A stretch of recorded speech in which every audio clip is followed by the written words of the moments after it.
안녕하세요. 저는 올해 50살을 조금 넘긴 아주마입니다. 살다 보니 제가 말로 하자니 실감이 안 나고 글로 쓰자니 소설을 쓰는 것 같아 허풍쟁이가 된 기분을 느끼게 만드는 일이 생기게 되네요.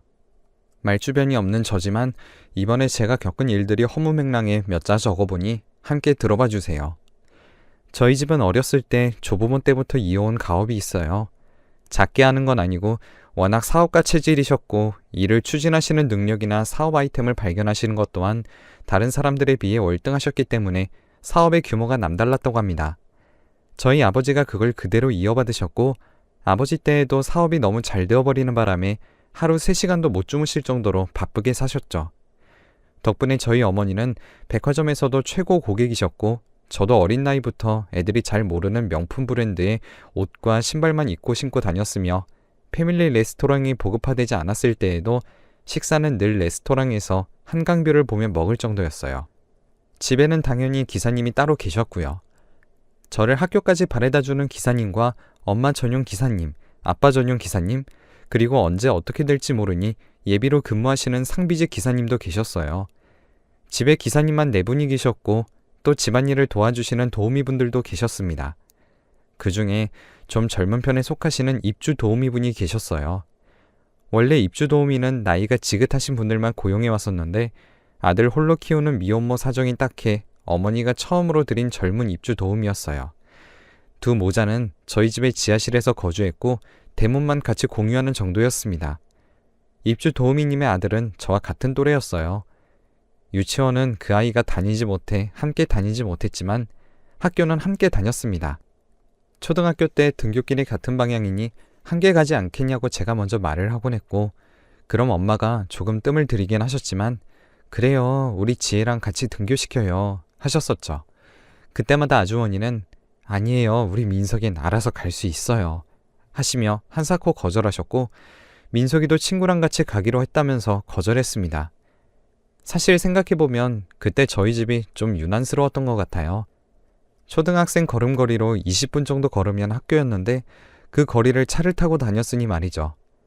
민석이처럼 친구와 다닐 정도인데 전 그렇게 다닐 정도로 친한 친구들은 없었기 때문에 한편으로는 부러워했던 것 같습니다. 어렸을 때는 민석이를 향한 그런 시기가 있었어요. 그래서 괜히 비싼 반찬을 아주머니가 해준 날에는 지하까지 들고 내려가 민석이 보는 앞에서 먹기도 했고 민석이가 별 반응이 없으면 반찬을 민석이에게 던지면서 온 적도 몇 번 있었어요. 나쁜 짓이니 하지 말라고 엄마가 혼내던 날 아줌마를 향해 이게 진짜 나쁜 짓이냐고 물으니 말을 잊지 못하시더군요. 민석이가 제가 반찬 던진 거 아주머니한테 일렀냐고 물으니 아주머니는 아니라고 괜찮다고 대답하셨습니다. 그때 그 기억 때문에 전 무슨 일이 있든 아줌마 앞에서 민석이를 들먹였던 기억이 있어요. 나중에 민석이가 우리 엄마 곤란하게 하지 않았으면 좋겠다고 한 걸 가지고 제가 집에 가서 일렀을 때에도 엄마 아빠는 별말 없었지만 아주머니가 그날 민석이를 크게 혼냈고 민석이가 저에게 사과를 했던 기억이 또렷이 남아있습니다. 그래도 중학생이 되고 고등학생이 되던 때에는 어렸을 때 그런 일도 있었네, 진짜 웃긴다 식으로 농담도 하면서 민석이와 함께 학교 시험 공부를 하기도 했어요. 왜냐하면 민석이는 독보적인 전교 1등이었거든요. 저는 매번 명문대 학생들에게 과외를 받고 사교육 시장에서 이름 좀 날린다는 선생님들에게 1대1 과외를 받아도 성적이 나아지질 않았는데 이상하게 민석이가 공부한 과목들은 높은 점수를 받았고 그 이후로 엄마의 부탁으로 민석이와 매번 공부하게 되었습니다. 물론 뒤로 민석이에게 용돈조로 몇 푼 준 걸로 알고 있어요. 그렇게 공부도 잘하는 민석이는 얼굴도 잘생겨서 학우들에게 인기가 아주 많았습니다. 무슨 데이 때가 아니어도 민석이 책상에는 항상 마음을 고백하는 편지와 선물들이 놓여 있었고 지나갈 때마다 말이라도 한번 붙여보고 싶어 옴짝달싹하는 아이들이 널렸었죠. 전 그런 아이들에게 보란듯이 민석이 이름을 부르며 친한 척을 했고 속마음이 어떻든 민석이는 그때마다 환하게 웃어주며 저에게 무슨 일이야? 해줬었죠. 그때쯤 전 나름대로 민석이와 호감을 가지고 있었다고 생각했습니다. 민석이가 그렇다고 누군가를 사귀거나 하진 않았거든요. 한 번은 궁금해서 공부를 하다 물어본 적이 있어요. 너는 왜 연애 안 해? 라고 했더니 너가 예전에 하지 말라고 했잖아. 그런데 어떡해? 하더라고요. 그때 확신했죠. 날 좋아하고 있구나라고요. 아무튼 그러고 고3 가을이 되었을 때였어요. 아주머니가 민석이가 고등학교를 졸업을 하면 대학 근처로 가서 새롭게 인생을 시작해보려고 한다고 하시면서 나가겠다고 하시더군요. 전 그 길로 민석이에게 가서 화를 냈습니다. 못 간다 해라, 안 간다 해라. 민석이는 엄마에게 말해보겠다고 하더라고요. 그 애는 늘 그랬어요. 제가 하라는 건 다 했고 하지 말라는 건 안 했고 늘 고민의 여지가 없이 제가 시키는 대로만 했거든요. 그런데 겨울이 되었을 때 민석이는 이름 들으면 알 법한 곳들의 장학금을 받고 합격할 수 있을 정도의 성적을 받았지만 학교를 가지 않겠다고 선언했습니다. 그리고 자신의 엄마와 함께 저희 집을 나가 새롭게 살 것이며 돈을 벌 계획이고 그동안 배려해 주셔서 감사했다고 저희 어머니 아버지에게 고개 숙여 인사하더군요. 아주머니도 그동안 보살펴 주신 은혜를 잊지 않고 나중에 갚을 수 있는 기회가 있으면 참 좋겠다고 말하시면서 떠나셨어요. 전 어안이 벙벙했습니다. 제 말이면 고지곳대로 따르던 민석이가 왜 그러지 싶어서 달려나가 붙잡아 물었죠. 민석이는 그저 잘 지내라는 말만 할 뿐이었습니다. 그렇게 제 첫사랑은 끝났고 다시는 민석이를 만날 수 없다는 상실감에 대학 공부에만 매진했어요. 그 흔한 소개팅도 한 번 하지 않고 공부에만 매진한 덕분에 대학교에서 나쁘지 않은 학점을 받으며 졸업할 수 있었어요. 그때쯤인가 집에 반가운 손님이 찾아왔으니 얼른 만나러 내려오라는 말에 오랜만에 집에 간 날이었습니다. 그런데 거실에는 민석이가 있는 게 아니겠습니까? 저는 어안이 벙벙해서 무슨 일이냐고 물으니 대학도 포기하고 돈을 벌기 위해 공장에도 취직해봤고 공사판에 가서 막노동도 해봤다고 합니다. 작지만 고생인 처음으로 번 돈을 만져보니 노동의 대가가 이렇게 값지구나 했대요.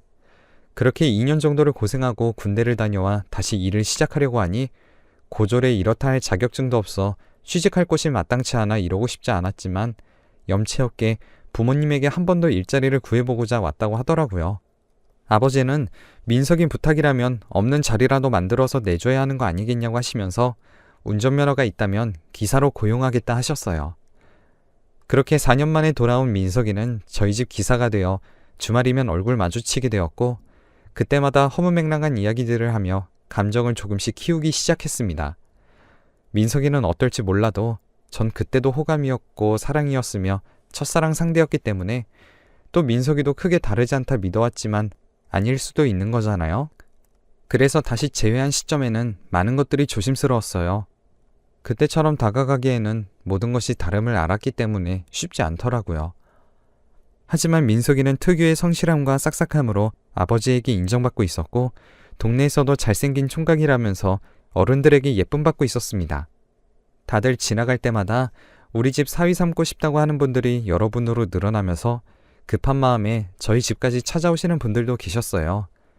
그럴 때마다 어른들이 민석이 넌 장가갈 생각 있니? 하고 물으면 민석이는 씩 웃으면서 제가 가고 싶다고 하면 뭐 마음대로 갈 수가 있나요? 하더군요.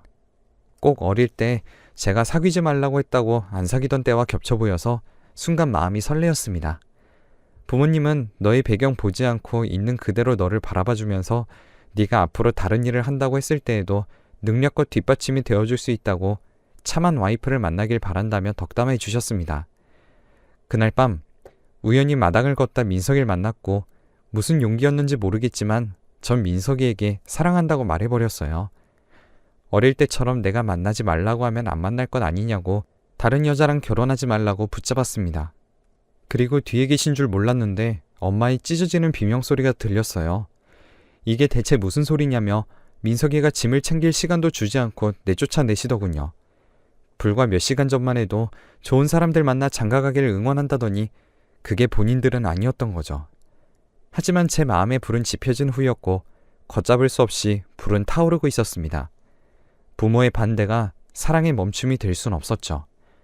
전 몰래 집을 빠져나와 민석이가 머물고 있다는 곳에 갔고 민석이는 부모님 아시냐고 제 걱정을 해주며 돌아가라고 하더군요.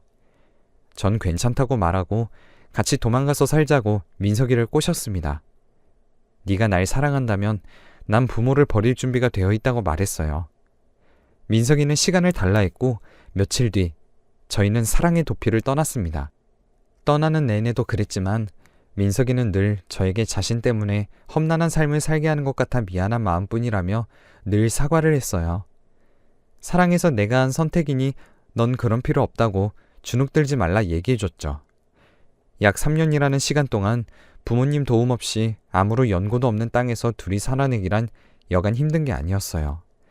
민석이의 곱던 얼굴도 많이 상했고 그러지 말아야지 하는 와중에도 저도 모르게 민석이를 향해 짜증낸 적도 여러 번 있었습니다. 같이 살고 있긴 하지만 부부로서 사랑하고 있나 싶은 순간들도 셀 수 없이 많이 있었죠. 민석이는 늘 피곤하다며 힘들다며 밖에서 동료들과 술에 찌들어 오는 날이 태반이었고 쉬는 날 또한 쉬어야 한다며 저와 대화도 잘 하지 않았어요. 그러던 어느 날 잔뜩 술에 취해온 민석이가 이런 말을 하더군요. 솔직히 난 아무리 반대해도 3년 동안이나 이렇게 내팽겨칠 줄 몰랐다. 너희 부모가 진짜 너를 끔찍히 생각했던 건 맞냐? 집에 돈이 그렇게 많은데 딸이 죽었는지 살았는지 확인도 안 하고 어렵게 사는 거 안 봐도 뻔한 건데 어떻게 단 한 푼을 도와주지도 않고 나 몰라라 하냐? 길어야 3년만 버티면 나도 네 덕에 팔자 피고 이제 그만 고생하게 될 줄 알았다고 하더군요. 사실 부모님으로부터 연락은 계속 오고 있었습니다. 돈도 준다 하셨고 집도 준다 하셨고 멀쩡한 직업 가질 수 있게 사업자금도 대준다 하셨죠. 하지만 그때마다 전 민석이 눈치를 보며 그 말을 숨겼습니다. 왜냐하면 자존심에 상처 입을까 봐요. 우리 둘이 어떻게든 살아보자 하고 내려온 건데 제가 부모님 도움을 받겠다고 하면 남자 자존심이 얼마나 상할까 싶어 모른 채 해왔던 건데 사실 그 마음이 아니었다는 걸 알게 되니 당황스럽더라고요. 다음날 민석이가 제정신일 때 전 말했습니다. 부모님에게 손을 벌려보는 건 어떻겠냐고요. 그런데 민석이는 어젯밤 자신이 했던 말이 기억나지 않은 건지 저한테 사는 게 많이 힘드냐면서 그래도 버텨볼 때까지 버텨보는 게 어떻겠냐고 하더군요. 그래도 제가 완강하게 부모님한테 도움을 요청하자고 핸드폰을 집어드니 남몰래 씩 웃더군요. 그때 제가 어렸을 때부터 봐왔던 애가 맞나 싶긴 했지만 저희는 그만큼 힘들고 지쳤던 때이기 때문에 그 당시에 꼬투리 잡지 않고 넘겼습니다. 저희는 그 이후로 부모님에게 도움을 받아 전보다 훨씬 나은 생활을 하게 되었어요. 민석이도 전과 달리 얼굴에 생기가 돌기 시작했고 생전 그런 말을 하는 애가 아닌데 자기 엄마와 이번 주말에 저녁 먹는 게 어떻겠냐고 할 정도로 딱 보면 애가 마음에 여유가 생겼구나 싶더군요. 그렇게 저희도 남들처럼 사는가 싶었습니다. 그런데 민석이에게 병이 생겼다는 거 아니겠어요? 당장 입원해 치료를 받아야 한다고 하는 겁니다. 생활이 좀 나아지자마자 민석이는 병원으로 나는 집으로 생이별을 해서 따로 살아야 한다는 게 믿겨지지 않아 부모님에게 조금 더 신세를 지기로 하고 제가 병간호를 하겠다 했습니다.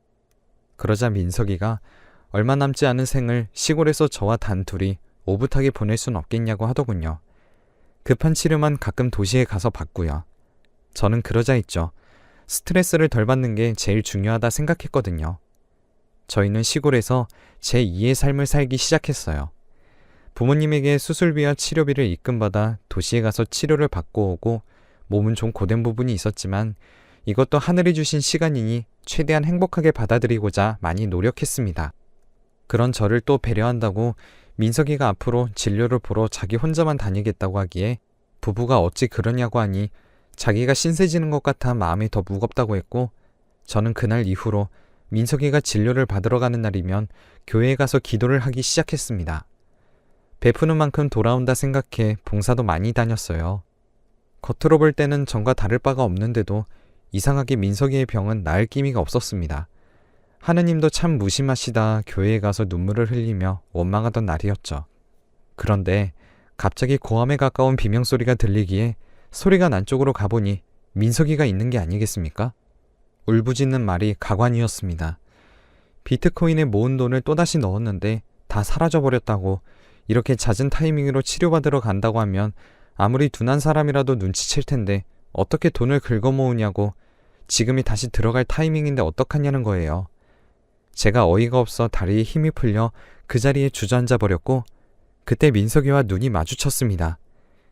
민석이는 모든 걸 설명하고 이해시켜주겠다고 했지만 전 듣고 싶지 않다고 했어요. 그냥 오늘 일은 못 본 걸로 하고 제가 믿고 싶은 대로 당신을 보고 대하겠다고 했습니다. 오늘 일에 대해서는 두 번 다시 언급하지 않아줬으면 좋겠다 하고 교회에서 남남처럼 헤어져 나왔네요. 치가 떨리더라고요. 죽을까봐 하루하루 하느님을 향해 빌었던 제가 너무 우스웠습니다. 그동안 그런 날 보며 속으로 얼마나 멍청하다고 비웃었을지 쪽팔렸고, 그래도 사위라고 민석이의 안부를 매일같이 물어보던 부모님을 볼 면목이 없더군요. 저희 부부는 그 이후로 사이가 소원해졌습니다. 그러던 중 이번에는 진짜로 제가 병에 걸리게 됐죠. 스트레스가 심하다 보니 생긴 병 같았지만 한동안은 꾸준히 병원으로 치료를 받으러 가야 했고, 민석이는 지은 죄가 있으니 다소 번거롭고 힘들더라도 자기가 매번 동행해 주겠다고 하더군요. 크게 나아지진 않았습니다. 삶에 희망도 없고 재미도 없었기 때문에 병원 진료에도 의욕적이지 못했거든요. 그러다 눈에 띈 게 로또였습니다. 저런 거라도 하나 사면 일주일이 좀 재밌어지지 않을까 싶어서 민석이와 매주 로또를 사기 시작했어요. 그렇게 한두 달이 흘렀을까요? 민석이가 갑자기 매번 시골에서 도시로 진료받으러 가는 게 힘드니 병원에 입원해서 진료받는 게 어떻겠냐고 하더군요. 병원에서 굳이 그렇게까지 할 필요가 없다 했는데도 말이죠. 전 이 자식하고 같이 있기 싫은 마음도 조금 있었기에 알았다고 했습니다. 일주일에 많아야 두세 번 마주치게 되니 눈에 띄게 병이 호전되는 것 같더라고요. 병원에서 나가면 늦은 나이에 꼴값이다 해도 이놈과 이혼하고 따로 살아야겠다 결심했을 정도입니다. 그러다 병원에 정말 급한 환자가 왔는데 병원에 자리가 없어서 그런지 의사가 집에서 생활하셔도 되지 않냐, 제발 사정 좀 봐달라고 평소 친하게 지내던 간호사가 사정하기에 알았다 하고 짐 싸서 내려갔습니다. 그런데 현관문에 낯선 여자 구두가 있더라고요. 까르르 하하호호 웃는 소리가 현관문 너머까지 들리기에 숨죽여 발소리를 낮추고 집을 들어섰습니다. 대화 내용이 가관이었어요. 제가 좀 있으면 죽을지 모르니 제 앞으로 몰래 들어놓은 사망보험금도 타고 며칠 전 그 여편네 따라서 산 당첨된 1등 로또 가지고 새 삶을 살면 되는 거라고, 당분간은 불편하지만 이렇게 두 집 살림하는 거 자기가 봐달라고 어떤 여자에게 말하고 있는 겁니다. 그 여자는 다름 아닌 제 친구였어요. 저에게 중고등 시절 내내 민석이가 너무 좋다고 사귀고 싶다고 발을 동동 구르던 그 친구더라고요. 제가 문을 벌컥 열어제끼고 너희 지금 이게 무슨 짓이냐고 소리 질렀습니다. 그랬더니 오히려 민석이가 적반하장으로 나오더군요. 자긴 어린 시절을 비롯해 초중고를 제 눈치를 보며 자란 탓에 하고 싶은 일과 하기 싫은 일에 대해 선택하는 방법을 몰랐다며 제가 하지 말란 짓을 해서 괜히 엄마가 난처해졌고 자기 몰래 구석에서 우는 꼴을 보기 싫어 꼭두각시처럼 산 세월이 커서 억울해 미치는 줄 알았다고 하더군요. 고등학교 졸업하던 때에도 성적이 되는데 왜 대학에 가기 싫었겠냐고 하면서 대학에 간다고 하면 징그러운 제가 따라올까봐 끔찍해서 벗어나고 싶은 마음에 그랬다고 합니다. 그럼 왜 다시 우리 집을 찾아온 거냐고 하니 어린 시절에 대한 보상을 금전적으로 되받고 싶어서 그랬다고 해요. 전 허무하기도 했고 진짜 인생은 덧없는 거구나 싶은 마음에 한동안 멍하니 천장만 바라보았습니다. 이 사태를 어떻게 해결해야 할지 감도 잡히지 않더군요. 하지만 좋게 생각하기로 마음먹었어요. 어차피 전 병원에서 나오면 민석이와 헤어지기로 마음먹었었고 저도 어린 시절 제 행동을 돌아보면 민석이에게 상처가 될 만한 짓들이었다 생각합니다. 언젠가 받아야 하는 죄값, 지옥불에 떨어지는 게 아니라 이 생에 갖고 간다 생각하면 마음이 편해지더군요. 그동안 치료비 명목으로 뜯어간 돈도 그냥 거지한테 적선한다 생각하고 줘버렸습니다. 다시 달란 말도 안 했어요. 이혼은 순수히 내 의지로 하는 거다. 그렇게만 하자고 부탁했고 앞으로 내 눈에 띄지 않아줬으면 좋겠다고 했죠. 제 친구에게도요. 둘은 당당히 말하더군요. 너나 우리 찾지 말라고요. 참, 제가 인생 헛살았나 봅니다. 친구도 잃고 남편도 잃고 그나마 남은 건 돈뿐인데도 마음이 헛헛하니 쓸쓸한 마음이 감춰지지가 않네요. 어떻게 위로받을 수 있을까요? 제 사연은 여기까지입니다. 들어주셔서 감사합니다.